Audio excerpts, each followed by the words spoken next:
소돔과 고모라를 멸하러 가시는 하나님을 잡고 아브라함이 물었습니다. 그 중에서도 의인이 있을 터인데 모두 다 죽인다면 의인과 악인을 구별하지 못하시는 하나님 아니십니까? 의인이 50명 있다면 어쩌시렵니까? 의인이 50명 있으면 멸하지 않으시겠다는 여호와 하나님의 말씀에 가슴이 덜컹하였습니다. 그래서 얼른 수정안을 제의한 것이죠. 50인 중에 5이 부족한 45명이라면 어떻게 하시겠습니까? 40하고 5명만 있어도 멸하지 않으리라. 아브라함은 또 묻습니다. 노여 마시옵소서라면서 30명이면 어떻게 하겠습니까? 자꾸 줄여서 결국 10명만 있어도 멸하지 않으시겠습니까? 라고 묻습니다. 의로운 사람 10명만 있어도 소돔과 고모라를 멸하지 않으시겠다는 하나님 말씀을 듣고 발길을 돌립니다. 아브라함은 아마도 소돔에 사는 조카 롯의 아내가 가장 걱정되었을 것입니다. 그때 소돔과 고모라의 인구가 몇이었는지는 정확히 알려지지 않았지만 하여튼 10명은 매우 적은 티끌 같은 것임이 분명합니다. 10명만 있어도 그 성을 멸하지 아니하시는 하나님. 따져보면 세상의 구할은 공짜로 사는 사람들인 것입니다. 지금 대한민국도 마찬가지죠. 공직자 중에 10명의 의인도 찾아볼 수 없습니까? 서해에서 월북으로 단정 지어지고 있는 이모 씨의 아들이 대통령에게 편지를 보냈습니다. 늦게 임용되어 남들보다 더 열심히 노력하고 한 달에 2번 집에 들어온다고 했죠. 아마도 과거 육군 GOP 중대장들의 외박 정도는 되는 것 같습니다. 공로 표창을 여러 번 받았기 때문에 부서에 애착이 있는 아빠였습니다. 그리고 수영을 하지 못하는데 37km의 거리를 조류를 거슬러서 헤엄을 쳐서 이동했다는 사실은 도저히 납득할 수가 없습니다. 아버지의 명예를 찾아달라는 내용이었죠. 대통령은 시신을 찾을 때까지 기다려보자고 했습니다. 아들은 말했습니다. 아버지가 북한군에게 사살당할 때 우리는 무엇을 했느냐고 묻고 있습니다. 국민이 할 말을 고등학교 2학년 이씨의 아들이 대신 물었습니다. 왕이나 대통령이 국민을 위해 목숨을 걸었다는 이야기는 듣지 못하였다는 나훈아 선생님의 일갈이 아직도 살아서 움직이고 있습니다. 소현세자와 복림대군은 청나라의 볼모로 잡혀갔습니다. 돌아올 때 소현세자는 벼루와 먹을 선물로 받아왔고 복림대군은 포로된 백성을 풀어달라고 하여 데리고 귀국하였습니다. 인조는 벼루를 소현세자에게 던졌습니다. 소현세자는 그 상처로 요절하게 되었죠. 복림대군에게는 칭찬을 하였습니다. 왕의 자질을 갖추었느라고요. 조선의 이야기니 각색되었을 수도 있습니다. 그러나 백성의 목숨을 소중히 여겨야 하는 왕의 자세를 강조한 것이리라 생각을 합니다. 사가에서도 지혜비가 동네 사람에게 능욕을 당해도 멀뚱멀뚱 보고 있는 자식은 호로 자식으로 호된 꾸중을 듣습니다. 또 지 자식이 문매를 맞는데도 아비가 그냥 보고 있다면 니네 애비 맞나? 라는 조소가 뒤따릅니다. 저는 보았습니다. 우리 마을의 형이 시내 형들에게 복면을 당하자 그 형의 아버지가 몽둥이 삽자루를 빼들고 그들을 찾아가는 것을 제가 어릴 때 두 눈으로 똑똑히 보았습니다. 그것이 부자의 정의라고 저는 믿게 되었습니다. 저도 서울에서 아버지 사업장에서 일을 마친 증조부님이 증조부가 아니고 종조부입니다. 종조부님이 등목을 할 때 어떤 동네 젊은 놈이 다가와서 덩어리를 탕탕 때리는 것을 목격을 하고 제가 달려가서 거의 죽도록 패준 적이 있습니다. 물론 폭력이지만 그 시절에는 그런 폭력까지 커버할 치안력이 없었던 시절이었고 그래서 사람들이 행패를 잘 부렸고 힘이 있는 사람들은 힘으로 응징을 하던 그 시절이었습니다. 여러분, 공직사회에 의로운 사람이 이렇게도 없습니까? 서버를 교체하느니 부정선거니 충청도 기표지가 경기도에서 발견되어 만인이 지탄을 하는데도 양심 선언하는 공무원 한 사람 찾아볼 수가 없습니다. 복지부동, 복지안동, 표리부동 아니면 죽은 채 가만히 있는 것입니까? 저도 공무원 역임자였습니다. 제 얘기 한두 가지 하겠습니다. 선거철만 되면 불거지는 군경 부재자 투표 부정을 반드시 근절시키리라고 제가 마음을 먹고 있었습니다. 기회만 온다면 반드시 내가 이걸 근절시키리라. 그런데 마침 김영삼 대통령이 당선되시고 지방선거에서 졌습니다. 그때 안기부는 뭐하고 김무사는 뭐하고 경찰은 뭐했냐고 대통령이 카랑카랑하게 아주 노선이 흘러나왔습니다. 기회는 이때입니다. 제가 목숨을 걸 각오로 보고서를, 이때는 중보라고 합니다. 중요보고서라고 중보를 작성하였죠. 그리고 올려서 재가를 받아 국방부에 하달하였습니다. 앞으로 이런 짓 하지 말라는 겁니다. 전체 투표에 결정적인 변인도 되지 않는 그 자그마한 표를 가지고 장군들이, 경찰청장들이 우리는 대통령 각하를 위해서 이렇게 충성을 한다는 거짓 위장된 충성의 그러한 그 표징을 보이기 위한 아주 나쁜 못된 짓을 이때 당신의 손으로 근절시키라고 제가 보고를 드렸던 것이죠. 그때 국방부에서 만세가 울려 퍼졌습니다. 선거 때만 되면 지긋지긋한 투개표 부정에서 완전히 해방되었기 때문이죠. 그 이후로 부재자 투표 부정 시비는 단 한 건도 발생하지 않았습니다. 그런데 지난 4.15 선거에서 컴퓨터를 통해 이상한 결과가 도출되었다고 합니다. 증거들이 워낙 리얼하여 수긍을 아니할래야 아니할 수가 없다고 합니다. 그런데 그 많은 공무원들 입 다물고 가만히 있습니다. 선관위원장 권순일 씨, 당신 가문의 영광을 위해서 정의를 팔아먹는 겁니까? 또 있습니다. 김대중 후보와 이해창 후보의 건곤일척 대결을 펼칠 때, 이해창 필패론이 기정사실로 굳어질 때 국정원 경남지부장의 관건선거 기도를 완전히 제가 박살을 냈습니다. 선거가 끝난 후 국정원 경남지부장 한 사람만 빼놓고 그 자리에 참석하였던 모든 사람들은 모두 다 특진을 하였습니다. 지부장의 기도를 무산시킨 공은 오직 저에게 있었는데 과실은 그들이 다 먹어버리고 저는 영남 5인방의 보스라는 나도 모르는 죄명이 씌워져서 칼을 쓰게 되었습니다. 누가 그런 일을 할 수 있었습니까? 또 DJ님 당선 이후에는 대통령 바로알기 정책을 건의하여 국방장관 명의로 전군에 하달하고 함윤식의 동교동 24시를 비롯하여 군대 내부만에 수없이 비치된 김대중 이꼬르 빨갱이 서적을 모두 수거하여 폐기하도록 하였습니다. 그 후 이희호 여사님 조카분이 3번이나 찾아오셔서 저와 대화를 하는 중에 군부 쿠데타를 걱정하였습니다. 저는 이런 지하에 얘기했습니다. 그런 일은 없습니다. 불가능합니다. 무슨 근거로요? 근거 없어요. 그러나 내가 하지 않기 때문에 그런 불상사는 없습니다. 쿠데타는 병력을 다루는 중령들이 움직이지 않으면 불가합니다. 그리고 육사 출신 장교는 소수이기 때문에 기도비리 가면서 거사를 준비할 수가 없죠. 그날 그분은 맛있는 식사를 저에게 내고 상경하였습니다. 또 하나만 더 드리겠습니다. 논산훈련소 병무부조리를 완전히 근절하는 방안을 관철시켰습니다. 그 이후에 신의 아들도 장군의 아들도 사람의 아들도 모두 사라졌죠. 모두 국민의 아들이 되었습니다. 국민의 아들이 지키는 국민의 군대가 된 것이죠. 지금 추미애 아들의 미기와 같은 사소한 문제가 크게 크로즈업된 이유는 병무 관련 부조리가 없다는 반증입니다. 사막 위에 있는 낙타똥이 두드러져 보이죠. 평평한 곳에 주먹만한 것이 툭 튀어나와도 굉장히 높게 보이는 겁니다. 이런 이치와 같습니다. 이 땅에 의로운 공무원 하나도 없습니까? 의로 지도선을 탄 공무원이 월북인지 뭔지는 몰라도 갑판에서 실종된 사실도 몰랐습니까? 그 시간에 동승한 동료들은 뭐하고 있었나요? 도리 지코땡이 판이라도 펼쳐놓고 있었습니까? 고장난 벽식이라는 말은 들어보았어도 고장난 CCTV란 말은 들어보지 못했습니다. 출동 선박은 CCTV 기능 확인을 비롯하여 실탄을 비롯하여 확인해야 할 기본 매뉴얼이 있는데 이러한 매뉴얼도 지키지 않는 동네 뱃놀이 조직입니까? 평화라는 국정 철학을 뒷받침하겠다는 서욱 장관, 평화가 무엇인가 잘 헤아리기 바랄 뿐입니다. 답답합니다. 제가 사마천의 홍리열전을 읽으면서 가쁜 숨을 고르려고 합니다. 홍리열전은 사마천 4기 130건 중에서 122번째에 있습니다. 제가 한글 번역문을 한번 읽어보겠습니다.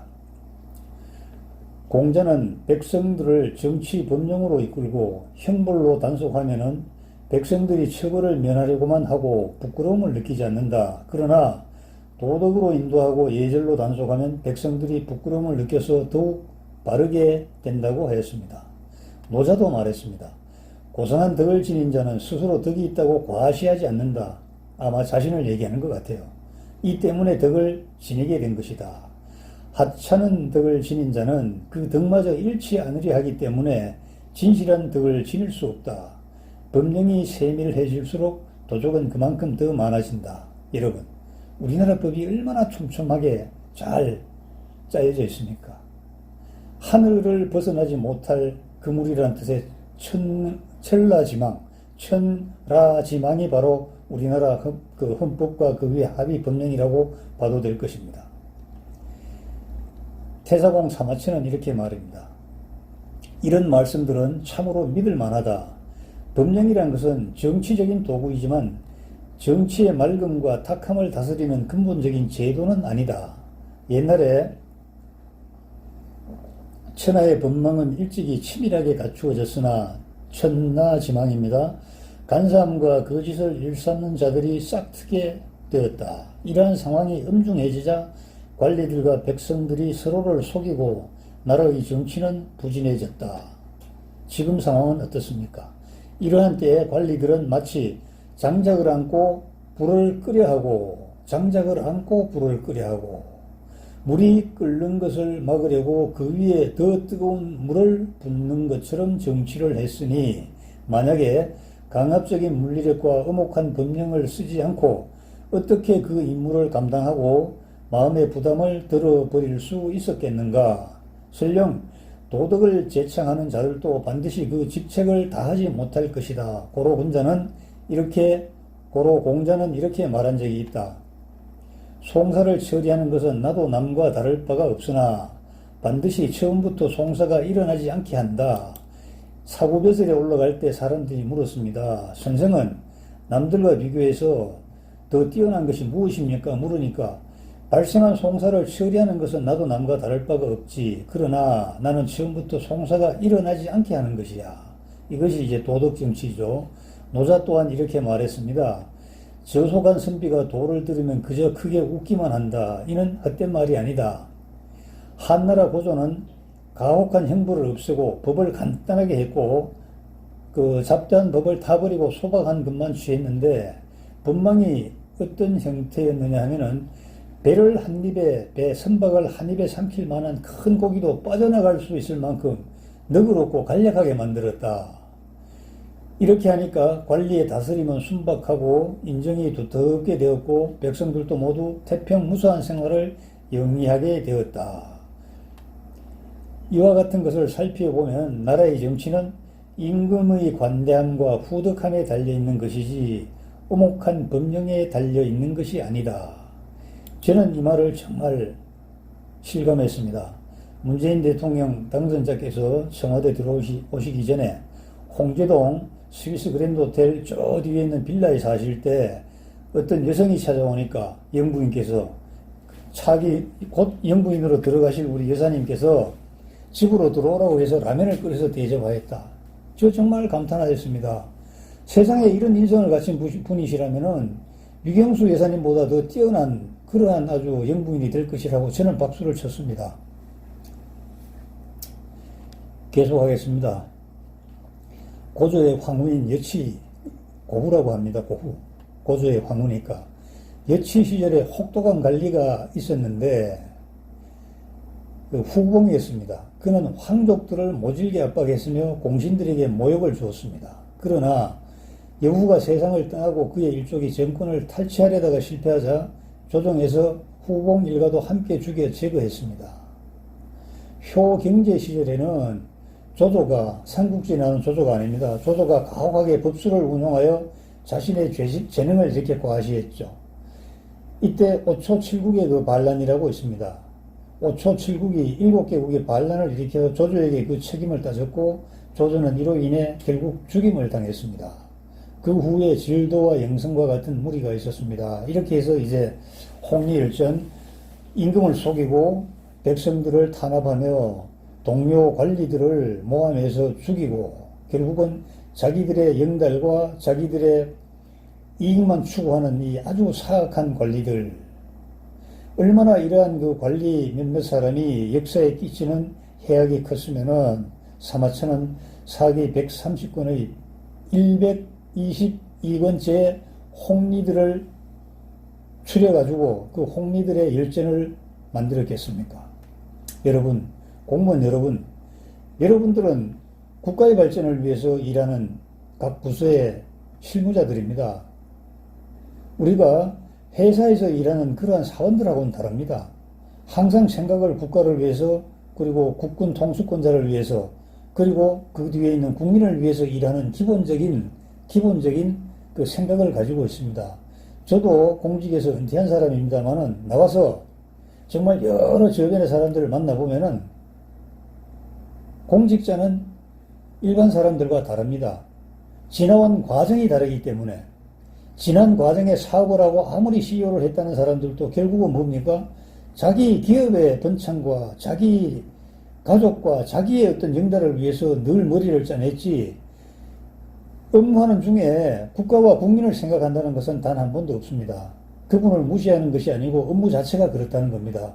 그러나 공직자는 눈을 뜨면 국가를 생각하고 출근하면 자기 부서를 위해서 일을 하고 또 돌아서서 많은 민원인들과 접촉하면서 국민들이 정말 안전하게 살 수 있도록 노력하는 것이 그게 공직자 아닙니까? 그래서 국민들은 세금을 내고 또 여러 가지 부담을 하고 국방 같은 경우에는 하나밖에 없는 자기 아들을 보내서 가장 위험하다는 총, 포를 들고 나라를 지키게 하는데 마땅히 참여하는 것 아니겠습니까? 여러분, 여러 가지 문제가 많습니다.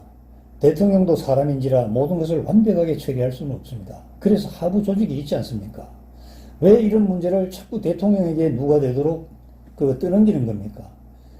시골에 제가 얼마 전에 가보니까 옛날 얘기를 하더라고요. 밤만 되면 모여 앉아가지고 술을 먹고 술값을 분파히 해서 n분의 1로 내면 되는데 꼭 한 놈에게 똘똘말이 한다 그러죠. 똘똘말이 해서 다 떠넘기려고 밤새 하트를 치는 겁니다. 이렇게 20년, 30년 하니까 다 술 먹고 술병으로 다 죽어버립니다. 저희 일가 친척도 3명이나 죽었습니다. 나이가 50도 되기 전에요. 40대 한창 나이에. 이와 같은 것은 잘못된 습관이 결국은 그러한 잘못된 결과로 이어지는 것 아니겠습니까? 공무원 여러분 각자가 여러분 위치에서 정말 정의롭게 일을 하셔야 되지 않겠습니까? 야당에게도 제가 하나 질의드리겠습니다. 공직에서 정의를 위해서 일할 때 그것이 부서나 어떤 국가의 어떤 시스템에 좀 반하더라도 만약 반해서 처벌을 받거나 좌천되거나 감봉되거나 아니면 공직에서 물러나더라도 사업 후에 그것을 다시 평가해서 컴백시키는 그러한 제도를 반드시 만드십시오. 한 번 걸리면 잘라지고 정말 유한한 권력 하나 때문에 눈에 벗어나서 자기의 평생 인생이 날아간다면은 누가 거기서 용기를 내서 정의를 부르짖겠습니까? 제도를 좀 보완해 주십시오. 미국 군대는요, 의심만 가면 신고를 하도록 되어 있습니다. 결과는요, 조사해보면 확인나는 거 아닙니까? 그래서 우리 합참 용산에서는요, 공중전화 박스에서 우연히 전화를 하던 그 미군이 옆에서 전화를 하는 우리 한국군의 얘기를 들은 거예요. 저게 군사기밀 누출인 겁니다. 그냥 신고해버립니다. 바로 연행돼서 잡혀갑니다. 바로 연행돼서요.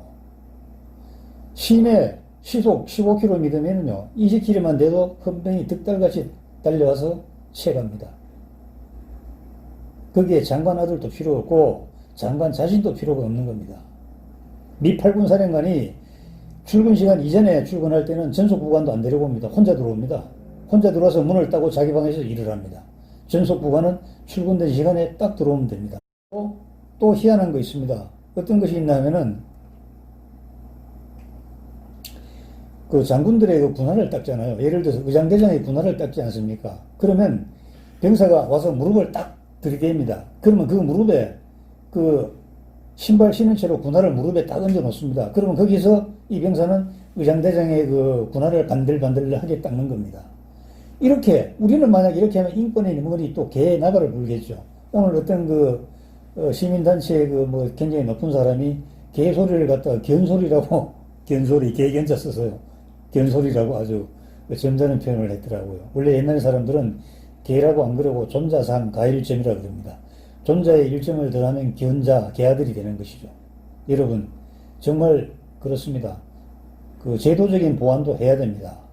그래야 공무원들이 배운 대로 정말 가르침을 받은 대로 열심히 일을 하지 않겠습니까? 여러분, 감사합니다.